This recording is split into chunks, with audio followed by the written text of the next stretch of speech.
Good morning. Ngasi card message yang asa ko. Rashi ki matung ina ko ka try to ikatang tok churage. Try to shi degi sha gi rashi ma palo khala khala ka amain taruga yang minarase ko.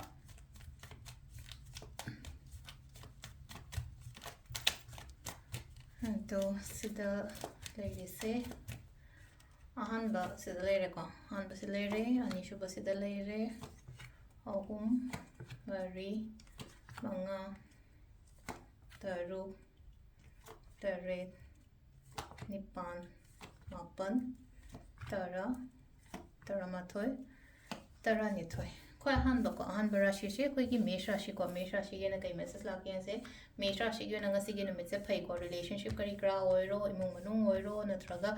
I did have encounter matamda and one the pub. I am not positive when lack of Brisha rashi ko Brisha rashi a keeper caricra, we tadu hide each other to tonalina chaloka. Mithun Rashi you and a high investment or a Pazana Kantaraga Tobio, Tobio, by Shagi Kalaga, a Tugasina, Kirkat Kok, Kirkat in a Kanba, in a Ningba, in a Palmi Pudoto, Chop Chop, the Kanata came high the Vidaka.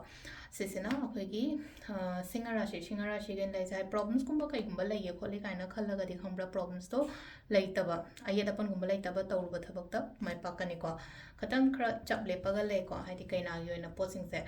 Aduga tulagi na sum nuwaitaba khotaba sum khanjala khra leiba don thabai khang tawba ngamdaba khotaba mai taroga lae bridge ko ina patience layo hojik se yam sing ha kanda patience layo chawba ya de ko next dhanu ko dhanu ki ina hona balep kanu dum sileno ko haidi keno tawbiba ko haidi kai gano mingonda phaba dum oigani ko sisina phagi keno ko makar kina success and positivity lae ko ngasi gena tawruba thabakta mai pakpa mangol oiba habadone ko silai se ko aduga next kumbarashi ge shu imung manung kari kra phajana leiminaba ko minaba nai te imung manung shanti da leiba ahan aman kari ga ima baba hoi ke hoiro ama oiro ko adu dum su leire aduga pashanu shakai kasu dum changak poina oire ko last ki minna ko minna ge sna sile khan liba poto tawo khandang khalaga lebiga nu ko adu sile re khoi gi rashi gi matungina